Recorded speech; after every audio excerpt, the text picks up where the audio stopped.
my old friend Ivan Vasilyevich. Glad to see you, boy. Glad to see you. This is certainly surprising. That's a fact. How are you doing? Oh, thanks a lot. And how are you doing, I mean? We get by, my boy. We get by. Glad to see you think of us occasionally and all the rest of it. Have a seat, boy. Be my guest. Glad you're here, and that's a fact. Don't forget your old friends and neighbors now, do we? But why so formal, boy? What's the occasion? You're all dressed up and everything. You went to a party or what? No, I only came to see you, Stepan Stepanich. But why the fancy clothes? It looks like you're still celebrating New Year's Eve. Well, I'll tell you. You see, Stepan Stepanich, I hope I'm not disturbing you, but I came to ask you for a little favor. This isn't the first time I've had the occasion, as they say, to ask you for help, and I want you to know that I really admire you when I do it. What I mean is, look, you'll have to excuse me, this is making me really nervous. I'll just have a little drink of water, if that's all right with you. He wants me to lend him money, but I won't. So, what's a big boy like you doing here? What is it that you want?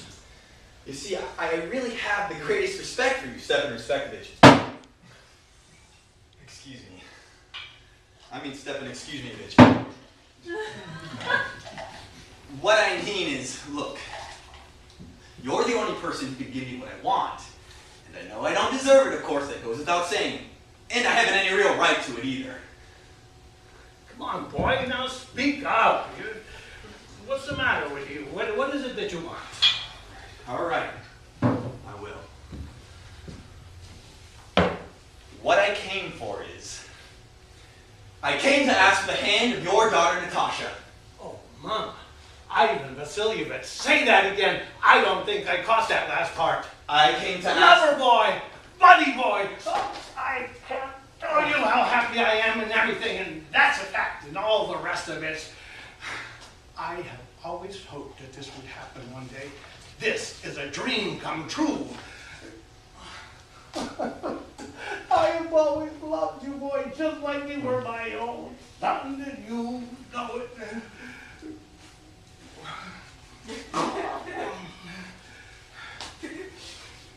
God bless you both and all the rest of it. This is a dream come true. But why am I standing here like a big tummy? Happiness has got my tongue. That's it. Happiness has got my tongue. From the bottom of my heart. You wait right here. I'll go get Natasha or whatever. But wait. What do you think, Stepan Stepanich? Do you think she'll say yes? Big, good-looking fellow like you, how could she help herself? Of course she'll say yes, and that's a fact. She's like a cat, and eat, and all the rest of it. Don't move. I'll be right back.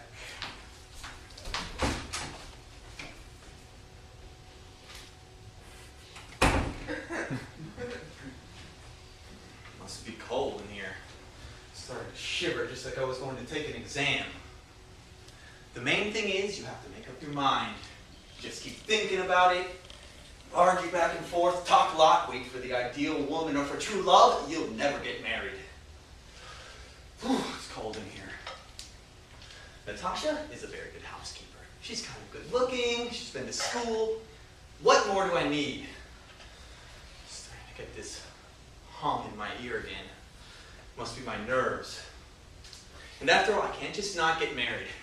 First of all, I'm already 35 years old. And that's about what they call a turning point. Secondly, I need to start living a regular, normal life. There's something wrong with my heart.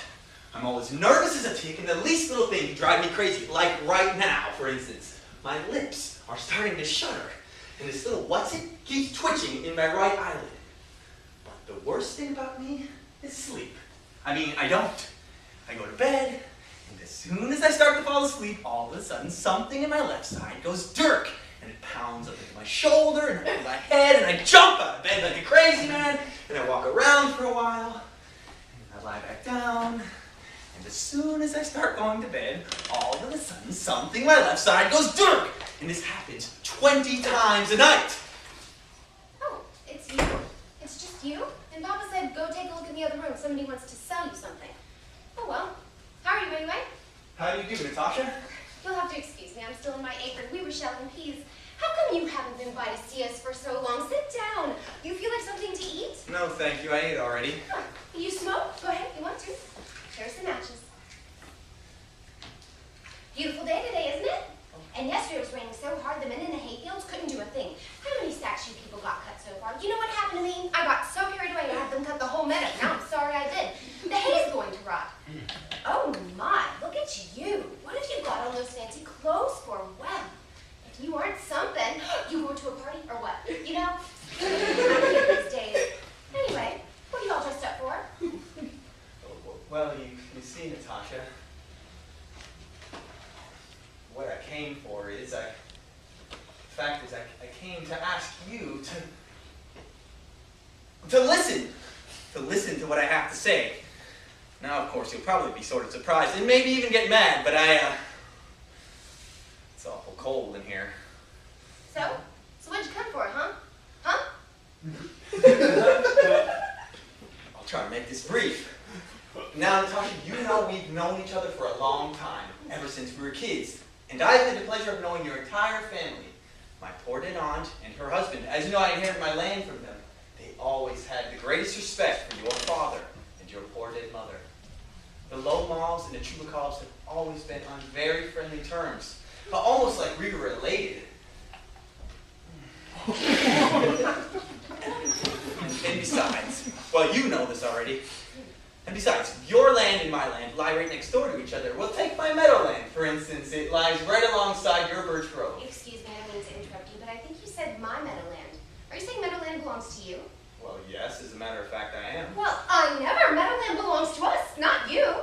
No, Natasha, meadowland is mine. Well, that's news to me. Since when is it yours? What do you mean, since when? I'm talking about that little pasture they call meadowland. The one that makes a wedge between your birch grove and Burnt Swamp. Yes, I know the one you mean, but it's ours. Natasha, I think you're making a mistake. That field belongs to me. Ivan Vasilich, do you realize what you're saying and just how long has meadowland belonged to you? What do you mean, how long? As far as I know, it's always been mine. Now, wait just a minute. Excuse me. Now, it's all very clearly marked in the deeds, Natasha. Now, it's true. There was some argument about it a ways back, but nowadays everybody knows that field belongs to me, so there's no point in even arguing about it. You see, what happened was my aunt's grandmother let your grandfather's tenants use that field temporarily in exchange for their making bricks for her. Now, your grandfather's tenants used that field for about 40 years, and, well, they started thinking it was theirs, but when it turned out what the problem with that was... My grandfather and my great-grandfather both always said that their land went as far as Burnt Swamp, which means meadowland belongs to us. So what's the point of arguing about it? I think you're just being rude. I can show you the papers, Natalia Stepanovna. Oh, you're just teasing. You're trying to pull my leg. This is all a big joke, isn't it? We've owned that land for going on 300 years, and all of a sudden you say it doesn't belong to us? Excuse me, Ivan Vasilich, excuse me. But I can't believe you said that. And believe me, I don't care one bit about that old meadow. It's only 12 acres, not worth 300 rubles even, but that's not the point. It's the injustice of it that hurts. And I don't care what anybody says. Injustice is something I just can't put up with. But you didn't let me finish, please. Your grandfather's tenants, as I was trying very politely to point out to you, made bricks for my aunt's grandmother. Now, my aunt's grandmother just wanted to make... Grandfather, father, what difference does it all make? The field belongs to us, and that's that. That field belongs to me. The field belongs to us. You can go on about your grandmother till you're blue in the face. You can wear 15 fancy coats. It still belongs to us. It's ours, ours, ours.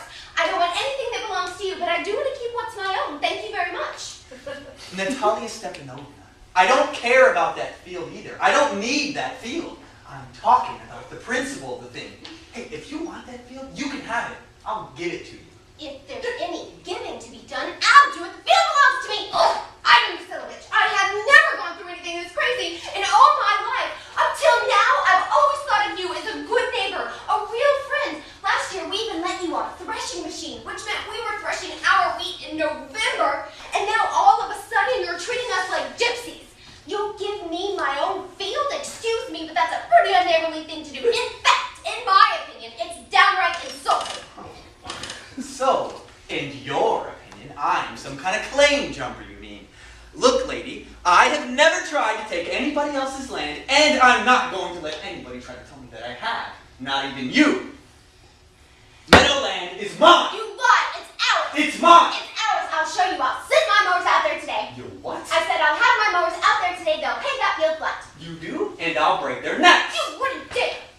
Meadowland is mine. You understand? Mine. Oh, please don't shout. You can scream and carry on all you want in your own house. But as long as you're in mine, try to behave like a gentleman. I tell you, if I didn't have these murmurs, these awful pains, these veins throbbing